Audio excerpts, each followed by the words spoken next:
মানুষ সৃষ্টির আগে আল্লাহ তাআলা জিনদের সৃষ্টি করেছেন।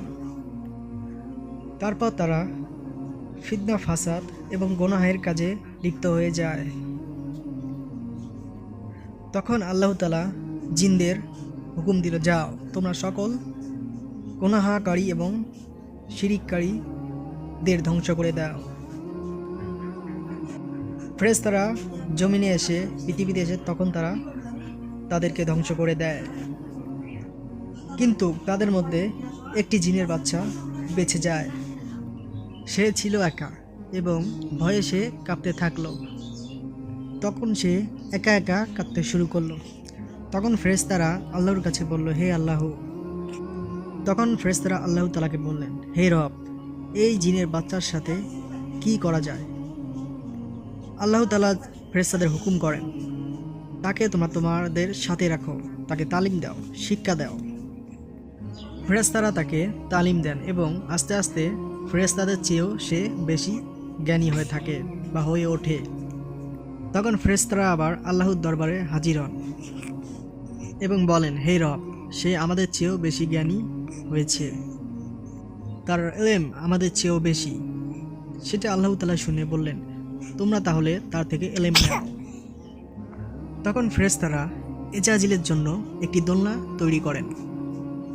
এজাজিল হচ্ছে যে জিনের বাচ্চাটি বেঁচে গিয়েছিল তার নাম।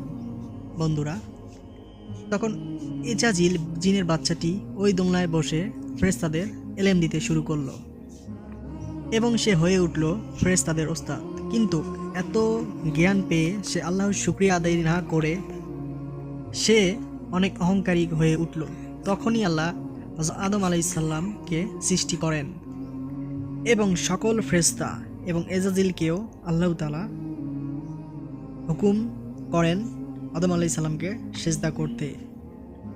সকল ফেরেশতা আল্লাহর হুকুমে আদম আলাইহিস সালামকে সিজদা করেন, কিন্তু এজাজিল অহংকারের সাথে বলেন, হে আল্লাহ, আপনি আমাকে আগুন দিয়ে সৃষ্টি করেছেন, আমি এই মাটির মানুষ থেকে অনেক জ্ঞানী, আমি তাকে সিজদা করব না। এটা শুনে তৎক্ষণিক আল্লাহ তাআলা তাকে ইবলিস শয়তান হিসেবে গণ্য করেন এবং তার দরবার থেকে তাকে বের করে দেয়। মনে রাখবেন, অহংকারী ব্যক্তিকে আল্লাহ তাআলা পছন্দ করেন না। এটা দেখে আমাদের শিক্ষণীয় বিষয় হলো, আমরা কখনো কাউকে অহংকার দেখাবো না। অহংকারী ব্যক্তিকে কখনো আল্লাহ তাআলা যেহেতু পছন্দ করেনি, তাই আমরা কাউকে অহংকারী কথা বলবো না এবং দেখাবো না। তো আশা করি দর্শক আমাদের আলোর পথ ইসলামিক চ্যানেলটি সাবস্ক্রাইব করে সঙ্গেই থাকবেন। অবশ্যই জানাবেন ভিডিওটি কেমন লাগবে, একটি লাইক, একটি শেয়ার করতে ভুলবেন না। আপনার একটি শেয়ারে জেনে যেতে পারে মুসলিম হাজারো ভাই। কথাটি মনে রাখবেন, এই সওয়াব আপনিও পেতে পারেন। আল্লাহ হাফেজ।